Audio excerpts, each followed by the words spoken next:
A idade, a menopausa, o metabolismo lento, isso são impeditivos do emagrecimento, doutor? Por que após os 40 anos fica mais lento mesmo? Realmente, não tem dúvida, né, que após os 35, 40 anos de idade, há uma redução do metabolismo exatamente pela redução de hormônios que são termogênicos. Mas a questão principal não é que isso não é condenação. Existe o obstáculo, mas o obstáculo é superável. O problema é que as pessoas falam disso como se fosse algo que não tem a solução.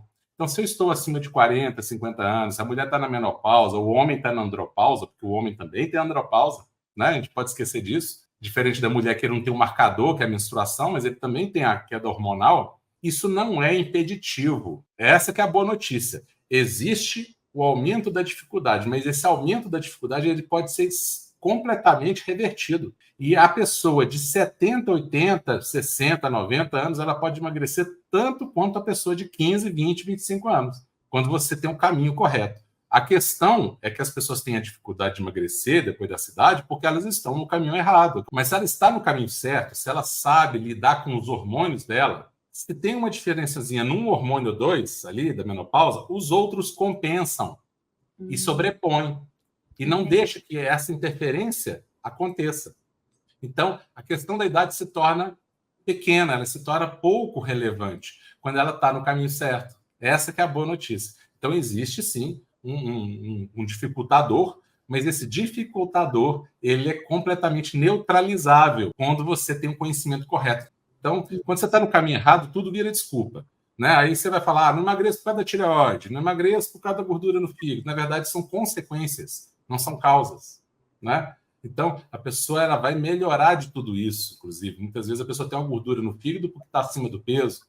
Aí, na hora que ela está no emagrecimento hormonal adequado, a gordura do fígado desaparece. Diminui e até desaparece muitas vezes. Diabetes tipo 2, né, doutor Cristiano? Tem muita gente com gordura no fígado, diabetes tipo 2, e muitas vezes elas não correlacionam esses três problemas grandes, né, com o emagrecimento, que emagrecendo, a maior parte dos nossos alunos curam do diabetes tipo 2. Nós não estamos prometendo. Até porque as pessoas não param para pensar, mas essas doenças são as doenças mais atreladas com excesso de peso. Geralmente, o excesso de peso é a causa delas. Porque quando a pessoa acumula a gordura corporal, a mesma disfunção hormonal que promove o acúmulo de gordura corporal vai promover aumento da pressão arterial, vai promover alteração da função de um hormônio chamado insulina, que vai fazer a pessoa ficar diabético, tipo 2, vai promover o acúmulo de gordura na região do fígado, vai promover aumento de triglicérides, queda de colesterol HDL e várias outras funções, síndrome de ovário policístico,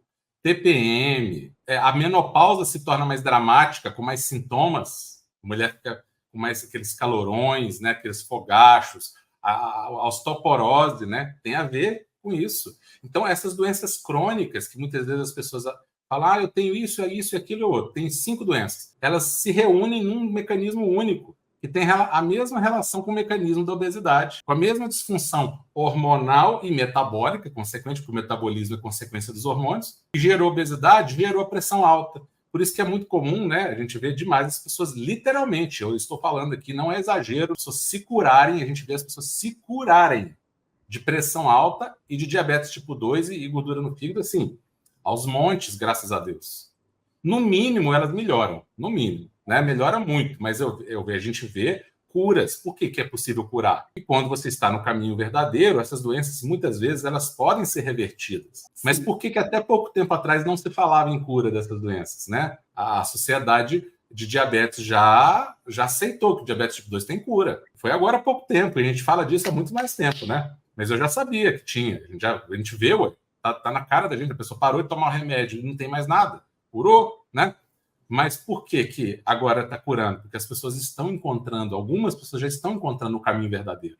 E por que elas não curavam antes? Porque elas estavam no caminho errado. Então, se você tem um problema e não soluciona a causa, como resolver a consequência? Se o diabetes tipo 2 e pressão alta tem um mecanismo lá, nos hormônios, e esse mecanismo não está sendo abordado, está sendo feita uma balela de uma contagem calórica superficial, uma ponta de iceberg, né, que só raspa a superfície do fato, como é que essa pessoa vai curar? Não vai, você não está corrigindo a causa. É um carro que parou sem combustível e você está trocando o pneu do carro achando que vai consertar. Mas se você colocar combustível, ele vai andar. Então, a hora que você resolve a causa, acabou o problema. Você resolve, você cura o problema. Então, é tudo isso, né? Ovário policístico, enxaquecas. Por que o formato do corpo da mulher muda muito, né? Começa a mudar o formato do corpo. Não só engorda, como engorda muito na barriga, no abdômen, no culote ou no quadril, né? Muda o formato do corpo da mulher. Naturalmente, após os 30, 35 anos, tem esse declínio hormonal. Nas mulheres, o estrogênio. E o homem também vai criando aquela barriga. Por que acontece isso? É hormonal, mas não é condenação. Né? Então, é para você reverter e mudar esse jogo, é uma alimentação anti-inflamatória. É esta mesma alimentação. Então, não tem como você fazer uma dieta e falar assim, eu vou perder gordura só aqui ou só ali. Você precisa fazer uma alimentação que seja baseada em desinflamar células de gordura, em redução de célula de gordura, e que você não perca massa muscular, porque aí você vai perder gordura onde você tem mais gordura. Então, se você tem mais gordura nas costas, se você tem mais na barriga, você vai perder naquele lugar. Então, por isso, as dietas restritivas, os remédios para emagrecer, fazem a pessoa ficar com aquela cara de doente, emagrecer na balança, mas a barriga continua, porque não perde gordura, perde massa magra. E na prática, né, a questão é essa, na prática ele não é complexo, só que é uma sequência. É como um GPS.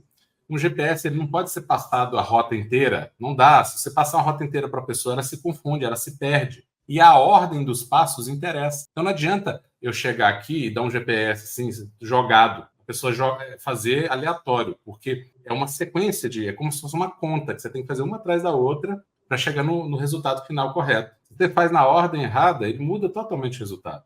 Então, assim como o GPS, que ele manda você virar à direita nos próximos 200 metros, se eu jogar essa ordem do GPS no final da rota, a pessoa vai ser em outro lugar completamente diferente. É a mesma ordem, só que embaralhados. Então, por isso que aqui não é simplesmente falar assim, come uma maçã agora que você vai emagrecer.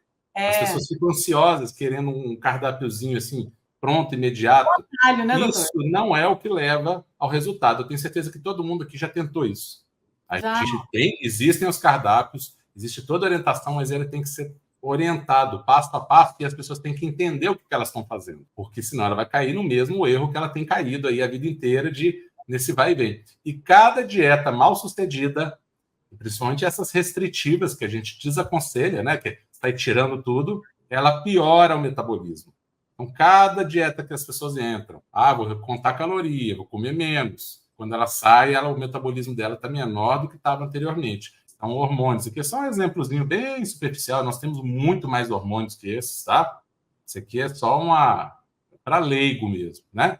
Mas olha, quantas glândulas a gente tem? Olha, lá dentro do cérebro tem o hipotálamo, tem a hipófise, tem a glândula pineal.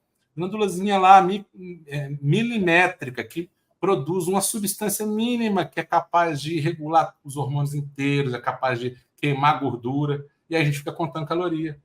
Olha como é que o sistema é muito mais complexo, muito mais interessante, e o alimento interfere com isso aqui. O corpo não lê caloria. Quero que vocês entendam isso. Quando a gente fala de caloria com o corpo não entende. Você está falando inglês, você está falando outra língua para o corpo.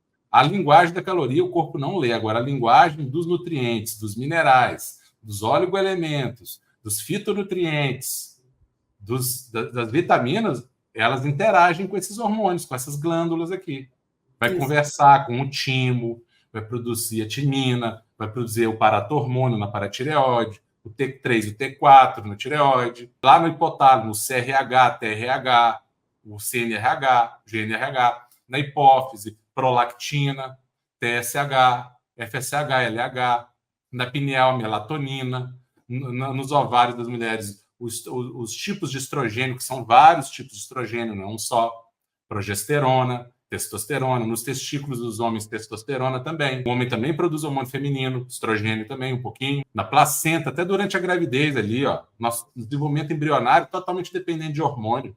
Aí, quando a gente vai emagrecer, a gente esquece dos hormônios. Né? Se para produzir o corpo humano precisa de hormônio, é o hormônio que vai definir a quantidade de gordura que tem no corpo, quantidade de músculo, de osso. Agora, na hora de emagrecer, não tem hormônio, é contagem calórica, caloria, o hormônio não sabe nem o que é caloria.